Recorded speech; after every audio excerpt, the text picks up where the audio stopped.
எனக்கென ஏற்கனவே பிறந்த வலிவலோ, இதயத்தை கயிறு கட்டி இழுத்த வலிவலோ, ஒளிர் சிந்தும் இரு கண்கள், உயிர் வாங்கும் சிறு இதழ்கள், என்னுள்ளே என்னுள்ளே ஏதேதோ செய்கிறதே.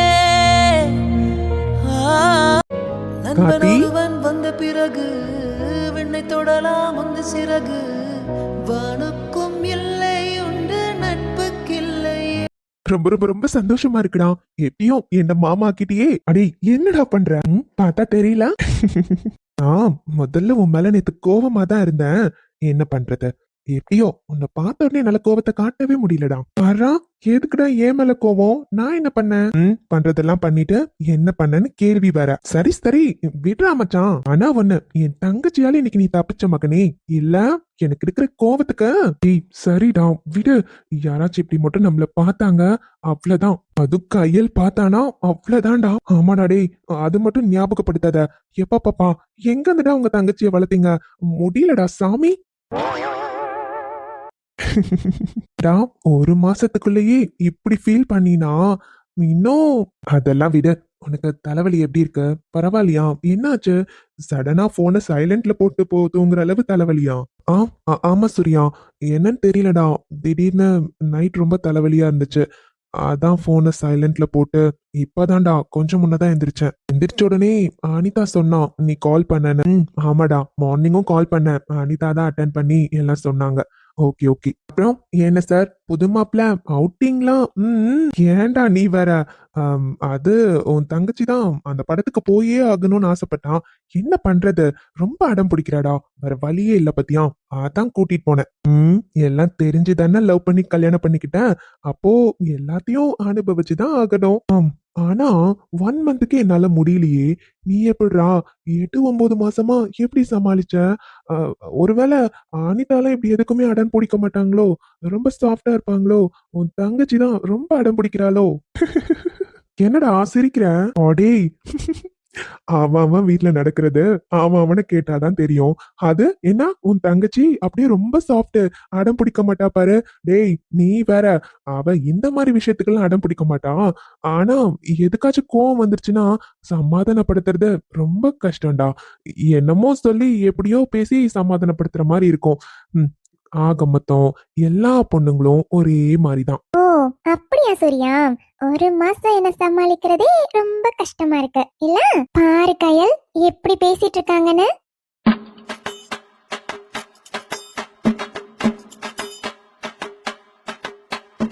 அது எப்படி நான் அடம் பிடிப்பேன், கோவம் வந்தா என்ன சமாளிக்கிறது ரொம்ப கஷ்டம். ஓ சார் எதுவும் தப்பே பண்ணாம தான் நான் கோவப்பட்டிருக்கேன் அப்படிதானே?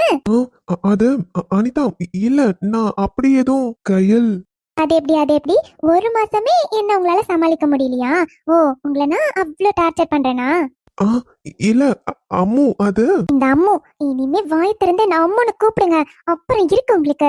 எல்லாம் சொல்றதெல்லாம் சொல்லிட்டு கடைசியில அம்முன்னு சொல்லி சமாளிக்க வேண்டியது. உங்களை என்ன செல்லக்குட்டி இங்க பாரு. அதெல்லாம் ஒண்ணும் இல்லடா, நான் சும்மா தான் சூர்யா கிட்ட பேசிட்டு இருந்தேன். ஓ சரி சரி.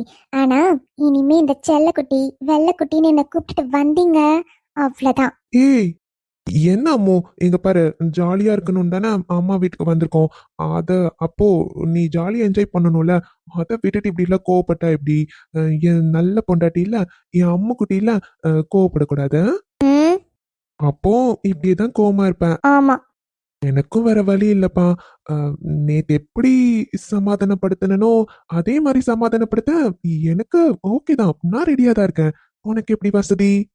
நீங்க எப்படி சமாதானப்படுத்தினாலும் கண்டிப்பா நான் சமாதானம் ஆக மாட்டேன். ஆளப்பாரு சொல்றதெல்லாம் சொல்லிட்டேன். அனிதா இங்க பாரு செல்லம், இந்த மாதிரி டைம்ல கோவப்படக்கூடாது. எப்பவும் சிரிச்சுக்கிட்டு சந்தோஷமா இருக்கணும். நேத்து அண்ணா சொன்னாருல்ல. இங்க பாரு, நீ என் மேல கோவமா இருந்தா பரவாயில்ல. ஆனா பாப்பா இருக்கனால கோவப்படக்கூடாது, சரியா? நான் ஒன்னும் கோவப்படலையே, நார்மலா தான் பேசுறேன். என்ன பார்த்தா கோவமா இருக்க மாதிரி தெரியுதா? ஃபேஸ் ரியாக்ஷன் அப்படி இல்லடி. ஆனா நீ பேசுறதுலே தெரியுது. அதுக்கு நான் எதுவும் பண்ண முடியாது. என் மூஞ்சி அப்படிதான். சரியா? உங்களெல்லாம் கூப்பிட வந்தேன் பாத்தீங்களா? என்ன சொல்லணும்? கயல், நீ வா, நாம கீழே போலாம். ஃப்ரெண்ட்ஸ் சேர்ந்துட்டாங்கன்னா நடுவுல வந்து நிக்கிறோம் பாத்தியா? நாம தான் கோமாளி. வா, நாம போலாம். ஆமா நீ, இவங்க 2 பேரும் ஃப்ரெண்ட்ஸா லவ்வர்ஸான டவுட் எனக்கு ரொம்ப நாளா இருக்கா நீ. ஆனா இன்னைக்கு கன்ஃபார்ம் ஆயிடுச்சு. வாங்க நீ, நாம போலாம். ஏய், என்னடி கன்ஃபார்ம் ஆச்சு? நாங்க வரப்போ நீங்க 2 பேரும் கட்டி பிடிச்சு நின்னீங்களே, அப்பவே எனக்கு கன்ஃபார்ம் ஆயிடுச்சு. ச்சே, இப்படியா இருப்பீங்க? வாங்க நீ, வரேன். ஏய், என்னடா 2 பேரும் கோவமா போறாங்க, நீ என்னன்னா ஜாலியா சிரிக்கிற? இங்க பாரு, எனக்கு ஏன் பொண்டாட்டிய சமாதானப்படுத்துறது ரொம்ப ஈஸி. நான் ஈஸியா அவளை சமாதானப்படுத்திடுவேன். So no ப்ராப்ளம்டா. ஆ டேய், ஆனா உன் தங்கச்சி என்ன பண்ணாலும் சமாதானம் ஆக மாட்டான். அதுக்கு நான் பொறுப்பு இல்லப்பா. உனக்கு கல்யாணம் பண்ணி கொடுத்ததுக்கு அப்புறம் உன் பொண்டாட்டிய சமாளிக்கிறது உன்னோட பொறுப்புப்பா. நான் அந்த வகையில ஓகே தான். என்னால என் பொண்டாட்டிய சமாதானப்படுத்த முடியும். அட பாவீங்களா. சரி சரி, வா கீழே போலாம். நான் இன்னும் மார்னிங் பிரேக்ஃபாஸ்டே சாப்பிடல, பசிக்குது. போலாமா? ஓகேடா, வா. இன்னைக்கு வரட்டும் அவரு. ஏன் கல்யாணம் ஆகி 1 மாசமே என்ன சமாளிக்க முடியலையா? ரொம்ப தான் ஓவரா பேசுறாரு. கல்யாணத்துக்கு முன்னாடி மட்டும் நீ எதுக்கு அம்மா நல்லா மாத்திக்க ட்ரை பண்ற, அப்படிலாம் மாத்தக்கூடாது, என் அம்மா எப்பவும் அப்படியே தான் இருக்கணும்னு சொன்னாரு. ஆனா இப்போ 1 மாசம் கூட என் கூட வாழ முடியல. உங்களால என்ன சமாளிக்க முடியலையா? ஆனா சூர்யா, இப்பதான் தெரியுதுக்கு எனக்கு உங்களை பத்தி. போச்சுடா, கோவமா இருக்காளோ? அம்மோ, நான் தான் சொன்னல, என்ன அம்முன்னு கூப்பிட வேண்டான்னு. இப்ப எதுக்கு வந்தீங்களா? கன்ஃபார்ம் கோவமா தான் இருக்கா. பாப்பா, இந்த பொண்ணுங்க கிட்ட ஏதாச்சும் ஒரு விஷயத்த சொல்ல முடியுதா? உடனே எங்க இருந்து தான் கோவம் வரும்னு தெரியல. அம்மோ, அம்மோ. என்ன அப்படி கூப்பிடாதீங்கன்னு சொல்லிட்டு தானே வந்தேன். அப்புறம் என்ன திரும்ப திரும்ப அம்மு அம்முன்னு கூப்பிட்டு இருக்கீங்க? எனக்கு எங்க அப்பா அம்மா கையல்னு பேர் வச்சிருக்காங்க. அப்படியே கூப்பிட்டா போதும். ஒன்னும் செல்ல பேர் வச்செல்லாம் கூப்பிடணும்னு அவசியம் இல்ல. இப்படியே பேசினாலாம் ரொம்ப கஷ்டம்.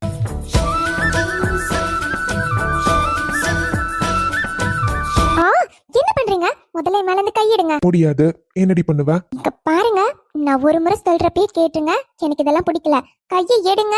முடியாது. என்னடி கோவம் உனக்கு? நானும் என் ஃப்ரெண்டும் சும்மா பேசிட்டு இருந்தோம். அத கேட்டுட்டு இதுக்கெல்லாம் கோவப்படலாமா சொல்லு? அது எப்படி என்ன சமாளிக்கிறதுக்கு உங்களுக்கு அவ்வளவு கஷ்டமா இருக்கு? 1 மாசமே உங்களை நான் டார்ச்சர் பண்றேன், அப்படிதானே? என்ன அம்மு, நீ இப்பதானே கல்யாணம் ஆகிருக்கு, அது கொஞ்சம் பழக கஷ்டமா இருக்கும்ல. இருக்கும். ஏன் சூர்யா, நான் அவ்வளவா உங்களை டார்ச்சர் பண்றேன்? காலேஜ் ஸ்டார்ட் ஆனதுல இருந்து உங்களை நான் ஏதாச்சும் டிஸ்டர்ப் பண்றேனா? நான் பாட்டுக்கு காலேஜ் போயிட்டு வருவேன். ஈவினிங் வந்து எனக்கு ஒர்க் இருக்கும், அதை தானே பாக்குறேன். உங்களை நான் கண்டுக்கிறது கூட இல்ல. ஆனா நீங்க எப்படி சொல்றீங்க? நேத்து தான் ஏதோ ஆசைப்பட்டு வெளியே போலான்னு கூட்டிட்டு போனேன். அதுக்கு எப்படி சொல்லிட்டீங்கல்ல? இனிமே நான் உங்களை எங்கேயுமே கூப்பிட மாட்டேன். நீங்க உங்களுக்கு என்ன தோணுதோ அதுவே செய்யுங்க. ஏய் இருடி, இப்ப எதுக்கு இவ்வளவு சீரியஸா பேசிட்டு இருக்க? அம்மோ, நான் விளையாட்டுக்கு தானே சொன்னேன். அது இவ்வளவு சீரியஸா நீ எடுத்துக்கலாமா? நானும் கார்த்திக் ஏதோ ஒண்ணு பேசிட்டு இருந்தோம். அவனும் தானே அனிதாவை பத்தி சொன்னான். அனிதா உன்ன மாதிரியா கோவப்பட்டிருக்காங்க, நீ மட்டும் ஏன்டி இப்படி இருக்க? அது உங்களுக்கு எப்படி தெரியும்? அண்ணியும் கோவப்பட்டிருப்பாங்க, அது உங்களுக்கு தெரியாது, அவ்வளவுதான். சரிம்மா, விடு. இதெல்லாம் ஒரு விஷயம்னு இவ்வளவு நேரம் ஆர்கியூ பண்ணிட்டு இருக்க. சரி விடுங்க. அம்மோ, நீயும் என்னை பிரிந்தால் எந்தன் பிறவி முடியுமே, மீண்டும் வந்து என்ன? சேர்ந்தால். முதல்ல இந்த முகத்தை மாத்துடி, சுத்தமா என்னால பார்க்க முடியல. அதுக்கு நான் எதுவும் பண்ண முடியாது. என் மூஞ்சி அப்படிதான். அப்போ என்னால முடியாது. முடியாது. சரி விடு, நானே சேஞ்ச் பண்ணிடுறேன். நான் என் ஸ்டைல்ல உன் முகத்தை மாத்திடுறேன்னு சொன்னேன். புரியல, என்ன சொல்றீங்க? இப்ப புரியும் செல்லக்குட்டி. விரல்கள் தொடவா, விருந்தை பெறவா, மார்போடு கண்கள் அப்பா, இப்பதான் பாக்குற மாதிரி இருக்கு. இன்னும் ஸ்மைலிங் ஃபேஸ் வரலையே. சோ சிரிச்சிட்டேன் சூர்யா. அந்த பயம் இருக்கட்டும். என்ன ரொம்ப ஓவரா பண்ற? ஆமா, இதுக்கு முன்னாடி நான் அப்படி ஒண்ணு சொன்னதே இல்லையா? இன்னைக்கு என்ன புதுசா உனக்கு கோவம்லாம் வருது? அது அது வந்து கல்யாணத்துக்கு முன்னாடி நீங்க சொன்னதெல்லாம் எனக்கு எதுவுமே தெரியல. இப்போ சொன்னா அது ஒரு மாதிரி இருக்குல்ல. இருக்கும்டி, இருக்கும். எப்பவுமே என் அம்மாவை இந்த மாதிரி நான் அப்பப்போ கோவப்படுத்தி தான் பாப்பேன். அப்பதான் எனக்கு பிடிச்சிருக்கு. எப்ப பார்த்தாலும் ஸ்மூத்தாவே போனா அது எப்படி செல்லம் நல்லா இருக்கும். அப்பப்போ சண்டை போடணும், கோவப்படணும், அதுக்கப்புறம் சமாதானம் ஆகணும். அதுல தானே கிக்கே இருக்கு. சூர்யா, நீங்க ம் ஒண்ணும் இல்லைன்னு சொல்லிட்டு மனசுல இவ்ளோ ஆசை இருக்கு. ஆனா என்கிட்ட வேண்டாம் வேண்டாம்னு சொல்ல வேண்டியது. ம் அப்புறம் என்னவா? நான் உன்னை லவ் பண்ணி மேரேஜ் பண்ணியிருக்கேன். லவ் பண்றப்பவாச்சும் என்ன அப்பப்போ நீயா வந்து நோண்டிட்டே இருப்ப, சீண்டிட்டே இருப்ப. உன்கிட்ட வேண்டாம் வேண்டான்னு சொன்னாலும் அதெல்லாம் எவ்வளவு ரசிச்சிருக்கேன் தெரியுமா? கல்யாணத்துக்கு அப்புறம் அந்த மாதிரி ஏதாச்சும் பண்றியாடி? நீ பாட்டுக்கு அது இப்ப காலேஜ் ஆரம்பிச்சதுல இருந்து எப்ப பார்த்தாலும் காலேஜ் போற, வீட்டுக்கு வந்தும் அந்த ஒர்க்கே பண்ற. எப்பயும் என்ன சொல்லுவ தெரியுமா? உங்களோட லேப்டாப் தான் உங்களுக்கு ஃபர்ஸ்ட் வைஃப்னு. இப்போ நீ எப்ப பார்த்தாலும் அந்த புக்கு லேப்டாப்போடய உட்காந்துருக்க. நான் என்ன சொல்றதா? படிக்கிற பொண்ணுன்னு டிஸ்டர்ப் பண்ணக்கூடாதுன்னு நான் டிஸ்டர்ப் பண்றது இல்ல. இருந்தாலும் அப்பப்ப இந்த மாதிரி டைம் கிடைக்கிறப்போ அட்லீஸ்ட் நானாச்சும் உன்னை வெறுப்பேத்தி பார்ப்பேன்ல. வெறுப்பேத்துனா கொஞ்சம் மேடம் பழையபடி என்கிட்ட நடந்துப்பீங்கல்ல? சூர்யா, அப்போ உங்களுக்கு அப்படி இருக்கிறது தான் பிடிக்குமா? நான் கூட கல்யாணத்துக்கு முன்னாடி தான் உங்களை ரொம்ப வெறுப்பேத்திட்டேன். எப்போ பார்த்தாலும் நோண்டிட்டே இருந்தேன். கல்யாணத்துக்கு அப்புறமாச்சும் பொறுப்பான பொண்டாட்டியா நடந்துக்கணும்னு அதெல்லாம் பண்ணக்கூடாதுன்னு நினைச்சேன். நீங்க என்னன்னா அதுதான் பிடிச்சிருக்குன்னு சொல்றீங்க. என்ன முனி, அதெல்லாம் பார்த்துதான் எனக்கு உன் மேல லவ்வே வந்துச்சு.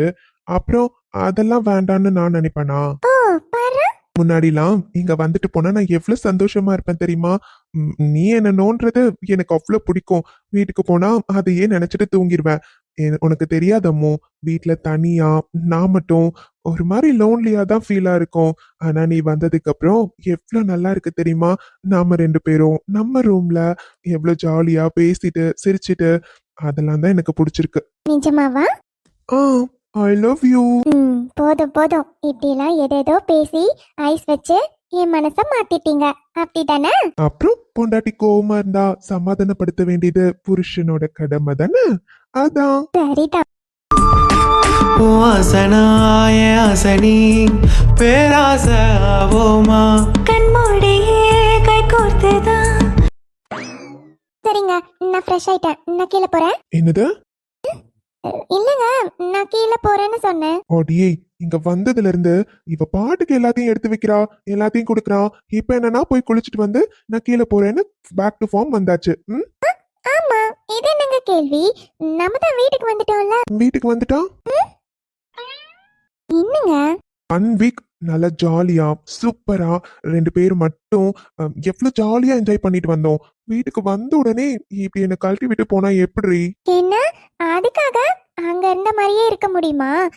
ஏங்க, இது நம்ம வீடு. வீடா இருந்தா என்ன, நம்ம ரூம் தானே. அதுக்கு நித்யா, உன்கிட்ட பேசிலாம் பிரயோஜனமே இல்ல. சொன்னாலாம் உன் மண்டைக்கு ஏறவே ஏறாது. உன்கிட்ட ஆக்ஷன்ல மட்டும்தான் இறங்கணும். இவ ஒருத்தி வாடிங்க.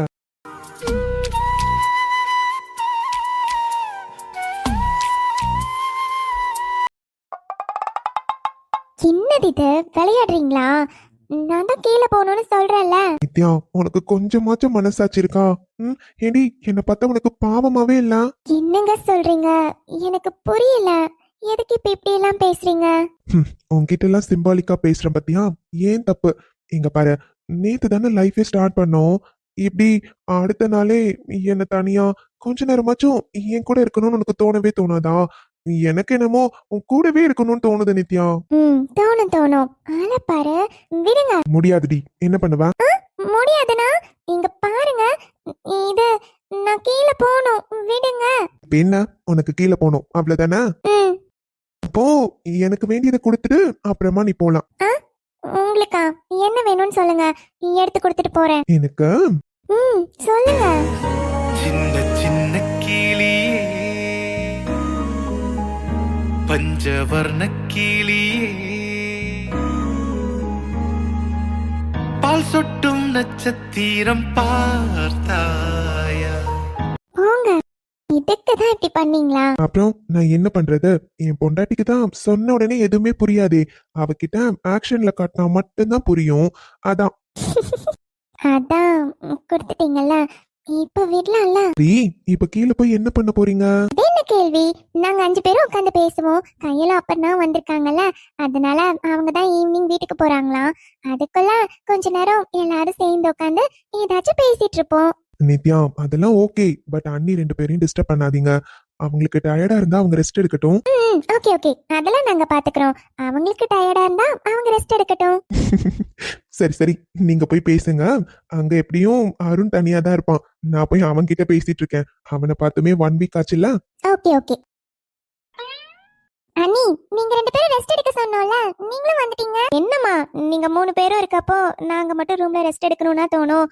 எனக்கும் உங்க கூட தான் இருக்கணும்னு தோணுச்சு. ஆமா ஆமா.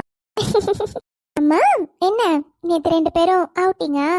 அண்ணி, அத என்ன அனிதா நீ இதெல்லாம் போய் கேட்கலாமா? நம்ம 2 பேரை தவிர இவங்க எல்லாருமே ஜாலியா ஊர் சுத்திட்டு தாமா வந்திருக்காங்க. கரெக்டுக்கா, அது கரெக்ட் தான். இவங்க 2 பேராச்சும் புதுசா மேரேஜ் ஆனவங்க, அதனால ஓகே.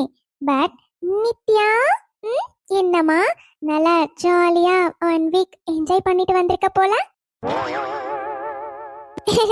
அக்கா, அது வந்து அண்ணி சமாளிக்காதீங்க, எங்களுக்கு எல்லாமே தெரியும். ஆனா இதெல்லாம் ரொம்ப ஓவர் அண்ணி. புதுசா மேரேஜ் ஆன நாங்க கூட ஹனிமூன் போல. ஆனா கல்யாணம் ஆகி 8 மாசம் கழிச்சு நீங்க ஹனிமூன் போயிருக்கீங்க பாத்தீங்களா, அங்க நிக்கிறீங்க. அது எனக்கே தெரியாது. அவரை சர்ப்ரைஸா கூட்டிட்டு போவாரு நான் எதிர்பார்க்கவே இல்லல்ல. சரிதான் சரிதான். அக்கா அக்கா, அப்புறம் ஒண்ணு நோட் பண்ணீங்களா? நித்யா கிட்ட ஒரு சேஞ்ச் தெரியல. ஆமா அனிதா, நானும் நோட் பண்ணேன். மேடம் மூஞ்சி நல்ல பொலிவா இருக்கு, ஒரு மார்க்கமா தான் இருக்காங்க. என்னன்னு தெரியலையே. என்ன நித்யா, சம்திங் சம்திங். அக்கா, அடியே, இங்க யாரும் வயசு பொண்ணுங்கலாம் கிடையாது, எல்லாரும் கல்யாணம் ஆனவங்க தான் இருக்காங்க. நீ தைரியமா சொல்லலாம். சொல்லு சொல்லு, என்னாச்சு? 5 நாள் நல்லா ஜாலியா என்ஜாய் பண்ணியா? Something something. அனி, நீங்க சொல்ற வரையும் நாங்க யாரும் விட மாட்டோம், பாத்துக்கோங்க. தெரியாம வந்து உங்க எல்லார்கிட்டயும் மாட்டிக்கிட்டோம் போலயே. என்ன வச்சு செய்றீங்களே. ஆமா அண்ணி, வேற என்ன பண்றது? நீங்க தான் நல்லா ஜாலியா வெளியெல்லாம் போய் என்ஜாய் பண்ணிட்டு வந்திருக்கீங்க. அப்போ உங்ககிட்ட தானே நாங்க கேட்போம். கையல், நீயுமா? அண்ணி, நான் ஒன்னும் சின்ன பொண்ணு கிடையாது, எனக்கும் கல்யாணம் ஆயிடுச்சு, பாத்துக்கோங்க. ஆமாமா, நீ ரொம்ப பெரிய மனுஷிதான். ஏய், டாபிக் டைவர்ட் பண்ணாத, கேட்ட கேள்விக்கு பதில் சொல்ல. என்ன சம்திங் சம்திங்? ஏய், ஆமா இல்லன்னு மட்டும் சொல்லு, அதுவே எங்களுக்கு போதும். நாங்க ஒன்னும் டீட்டெயிலெல்லாம் கேட்கல. அக்கா, அது ஆமா. பாரா, சூப்பர் சூப்பர். அப்ப அடுத்து அக்கா சும்மா இருங்க. பாரா, அதானே பார்த்தேன். நித்யா வந்ததுல இருந்து ஒரு மாதிரி குழஞ்சு குழஞ்சு வெக்கப்பட்டு இருக்காளேன்னு பார்த்தேன். உன் வெக்கத்துக்கான காரணம் இப்பதானம்மா புரியுது. சந்தோஷம். அண்ணி, உங்களுக்கு எனக்கு அந்த சாரி கலர் தான் பிடிக்கும் தெரியுமா? கரெக்டா எனக்கு பிடிச்ச கலரே வாங்கிட்டு வந்தீங்க. அட ஆமால, நான் கேட்கணும்னு நினைச்சேன். உங்க எல்லாருக்குமே பிடிச்சிருந்துச்சா? எனக்கு தெரிஞ்சது வரைக்கும் நீங்கெல்லாம் நிறைய பேசியிருக்கீங்கல்ல, அதை வச்சுதான் உங்களுக்கு எல்லாம் வாங்கினேன். அதான் எனக்கான ஒரு டவுட் இருந்துகிட்டே இருந்தது, உங்களுக்கு எல்லாம் பிடிச்சதா இல்லையான்னு. அதெல்லாம் எங்களுக்கு பிடிக்காம இருக்குமா? எங்க தங்கச்சி வாங்கிட்டு வந்து கொடுத்துருக்கேன். அது மட்டும் இல்ல, எல்லாருக்கும் ஒரே மாதிரி வாங்கியிருக்கேன். ஆனா கலர் மட்டும் வேற வேற. சூப்பரா இருந்துச்சு. சரிங்கக்கா. மாமாக்கு அண்ணாக்கெல்லாம் அவரு செலக்ட் பண்ணாரு, அது பார்த்தோன்னே எங்களுக்கு தெரிஞ்சிருச்சு. அண்ணி, ஆனா எனக்கு தான் ஒரே ஒரு ப்ராப்ளம். என்னம்மா, உனக்கு பிடிக்கலையா? இல்ல, ஆனா எல்லாம் ஓகே தான். என்ன நீ எனக்கும் சாரியே வாங்கிட்டு வந்திருக்கீங்க, எனக்கு தான் சாரி கட்டவே தெரியாதுல்ல. ஏய், இன்னும் எத்தனை நாளைக்கு இதே சொல்லிட்டு இருக்க போறேன்? அடுத்த வீட்ல ஏதாச்சும் ஃபங்க்ஷன் வந்துச்சுன்னா உன்னை சாரி கட்ட சொல்லுவாங்க. சீக்கிரமா கட்டி பழக. பழகிக்கலாம் பழகிக்கலாம், உனக்கு தெரியாதுன்னு எனக்கு தெரியும். அதனாலதான் உனக்கு சாரியே வாங்கிட்டு வந்திருக்கேன். அத பாக்குறப்பவாச்சும் உனக்கு கட்டிக்கணும்னு தோணும்ல. கரெக்ட் நீ இப்படிதான் இருக்கணும். எனக்கு ஒரே ஒரு ஆசைதான் அண்ணி, இவளுக்கு நீங்க சாரி கொடுத்திருக்கீங்கல்ல, அது சூர்யா மாமா பாத்துட்டு இவள சாரி கட்டி காட்ட சொல்லணுமா? செம்மையா இருக்கும்ல, மாட்டிட்டு திரு திருன்னு முழிப்பா. அத நான் பாக்கணும். நீங்களாம் எதுக்கு இருக்கீங்களா? உங்ககிட்ட வந்து கட்டிப்பேன். சரி, அங்க இருந்தீங்கன்னா அத்தை கட்டி விடுவாங்க. நீங்க 2 பேர் மட்டும் தனியா இருக்கப்ப என்ன பண்ணுவ? அக்கா சும்மா இருங்க, இப்படி எல்லாம் சொல்லாதீங்க. அந்த மாதிரி ஒரு சிச்சுவேஷன் வந்தா என்ன ஆகும்னு என்னால நினைச்சு கூட பார்க்க முடியல. சும்மா இருங்க, நான் எப்படியாச்சும் படிச்சிருவேன். ஆமா ஆமா அண்ணி, உங்ககிட்ட எல்லாம் ஒண்ணு சொல்லணும். என்ன அது? நான் சூர்யா கிட்ட சொன்னா அவரை நம்பவே மாட்டேன்றாரு அண்ணி. ஆனா எனக்கு ஒரு டவுட் இருக்கு, அதான் நீங்க அதை நோட் பண்ணி சொல்றீங்களா? என்ன விஷயம் சொல்லு முதல்ல. அது அத்தை இருக்காங்கல்ல. யாரு? சாந்தி அம்மாவா? ஆமா அண்ணி, அத்தை இருக்காங்கல்ல. ஒரு நாள் சாமி ரூம்ல நின்னு நிறைய அழுதாங்க. என்ன கயல், என்ன சொல்ற? அம்மா எதுக்கு அழுதாங்க? தெரியல அண்ணி, நான் தண்ணி குடிக்கிற போறப்ப பார்த்தேன். அவங்க வெளியே வந்ததுக்கு அப்புறம் கேட்டா, அதெல்லாம் ஒண்ணும் இல்லம்மா, கண்ணில் விபூதி பட்டுருச்சு, அதனாலதான் கண்ணுல இருந்து தண்ணி வந்துருச்சுன்னு சொன்னாங்க. சரின்னு விட்டுட்டேன் அண்ணி. அப்புறம் கொஞ்ச நாளாவே நானும் நோட் பண்ணிட்டு தான் இருக்கேன். ஒரு மாதிரி டல்லாவே இருக்காங்க. எப்பயும் எதையாச்சும் திங்க் பண்ணிட்டே இருக்காங்க. இன்னொரு விஷயம் சொல்லட்டா? அத்தையும் மாமாவும் பேசிக்கவே மாட்டேன்றாங்க. கயல், என்ன சொல்ற? பேசிக்க மாட்டேன்றாங்கன்னா? ஆமா அண்ணி, இப்ப கொஞ்ச நாளா அத்தை மாமா வந்தாருன்னா அங்க இருக்கவே மாட்டேன்றாங்க. அங்கிருந்து எந்திரிச்சு போயிடுறாங்க. அப்புறம் ஏதாச்சும் வேணும்னா அத்தை கிட்ட கேக்குறதே இல்ல, அவரே போய் எடுத்துக்கிறாரு. சப்போஸ் நாங்கெல்லாம் யாராச்சும் இருந்தோம்னா அப்ப மட்டும் கேட்பாரு. அத்தை கடமைக்குன்னு கொண்டு வந்து வைப்பாங்க. எனக்கு என்னமோ அவங்களுக்குள்ள ஏதாச்சும் சண்டையா இருக்குமோன்னு தோணுது அண்ணி. எங்க கிட்ட காட்டிக்க கூடாதுன்னு அப்படி நடந்துக்கிறாங்களா என்னன்னு தெரியல. ஆனா எனக்கு ஒரு டவுட் இருந்துகிட்டே இருக்கு. இத நான் சூர்யா கிட்ட சொன்னா அவங்க எப்பயுமே இப்படிதான் இருப்பாங்க, நீ அதெல்லாம் பெருசா எடுத்துக்காத, ஒண்ணும் இல்லைன்னு சொல்றாரு. ஆனா டிஃப்ரெண்டா எனக்கு இருக்க நீ. அயல், சூர்யா கிட்டே சொன்னல, ஒருவேளை அவருக்கு தெரியாமலா இருக்கும் சொல்லு. அவங்க எப்பயுமே அப்படிதான் இருப்பாங்களோ என்னமோ, தெரியலையேம்மா. ஆனா இங்க வந்ததுல இருந்தே நல்லா சிரிச்சுதான் பேசிட்டு இருக்காங்க, நல்லாதான் இருக்காங்க. எனக்கு எதுவும் டிஃபரன்ஸ் தெரியலையே. இல்ல நீ, நீங்க வேணா நோட் பண்ணி பாருங்க, அவங்க கிட்ட ஏதோ டிஃபரெண்ட் இருக்கு. சரிம்மா, நான் பாக்குறேன். பாத்தியாடி, இதுங்கெல்லாம் சேர்ந்து உட்காந்து நல்லா சிரிச்சு பேசி கும்மால் அடிச்சிட்டு இருக்குங்க. இதுங்க சந்தோஷமா இருக்க எனக்கு அப்படியே பத்திக்கிட்டு வருது. சரி சரி வா, இதுதான் நமக்கான கரெக்டான டைம். அவங்க எல்லாருமே கார்டன்ல தான் இருக்காங்க, யாருமே இங்க இல்ல. அப்படி இருக்கப்போ இப்பதான் அனு ரூம்ல இருந்து அந்த சாவி எடுக்கிறதுக்கு கரெக்டான நேரம். போய் எடுத்துட்டு வந்துடலாம் வா. மா, யாராச்சும் வந்தா மாட்டிப்போம்ல. இங்க பாருடி, இப்பதான் யாரும் வரமாட்டாங்கன்னு சொல்றேன்ல. இங்க பாரு, நமக்கு தேவை இதுங்கெல்லாம் அசிங்கப்பட்டு இந்த வீட்டை விட்டு போகணும், அவ்வளவுதானே? அந்த அணு ரொம்ப தான் ஓவரா பண்ணிட்டு இருக்கா. அவகிட்ட இருந்து அந்த அங்கீகாரத்தை புடுங்கணும்ல, அவ்வளவு அசிங்கப்படுத்தணும்ல. நான் செய்யறதுதான் கரெக்ட். சீக்கிரம் வா, நீ கொஞ்சம் வெளியவே இருந்து யாராச்சும் வராங்களா என்னன்னு பாத்துக்கோ. நான் உள்ள போய் அவ கபோர்ட்ல தான் அந்த சாவியை வச்சான், அதையும் நான் பார்த்தேன். நான் போய் எடுத்துட்டு வந்துடுறேன். சரிம்மா. இங்கே இருடி, நான் போய் எடுத்துட்டு வந்துடுறேன். யாராச்சும் வந்தாங்கன்னா குரல் கொடு. சரிம்மா சரி, சீக்கிரமா போங்க, நான் பாத்துக்கிறேன். இங்க தானே எங்கேயோ வச்சா. இந்த புடவை கடையில வச்சிருப்பாளோ? அட, இங்கதான் இருக்கு. அனு, என்கிட்டயே ஆட்டம் ஆடுற. இதுக்கப்புறம் பாருடி. அம்மா, எடுத்துட்டீங்களா இல்லையா? சீக்கிரமா, யாராச்சும் வந்துட போறாங்க, எனக்கு வர பயமா இருக்கு. பாத்தியா ஷாலினி, பாரு எடுத்துட்டேன்ல. சூப்பர்மா. இப்ப என்னம்மா பிளானு? அவ வந்து பார்த்து ஒருவேளை சாவி இல்லைன்னா பிரச்சனை பண்ணிருவாளே. அட நீ வேற, இப்போதைக்கு அவளுங்க அங்கிருந்து எந்திரிச்சு வரமாட்டாங்க. நல்லா ஜோரா உட்காந்து பேசிட்டு இருக்காளுங்கல்ல, இருக்கட்டும், சந்தோஷமா இருக்கட்டும். அதெல்லாம் எத்தனை நாளைக்கு? இன்னும் 2 நாளைக்கு தான். 2 நாள் எங்க அண்ணன் மீதி காசை கொண்டு வந்து கொடுத்து இதையும் சேர்த்து கணக்கு எழுதி வையின்னு அந்த காசு பைய கேட்பான். அப்ப போய் திறந்தானா அங்க காசும் இருக்காது, பையும் இருக்காது. அப்ப காட்டுறேன்டி நான் யாருன்னு.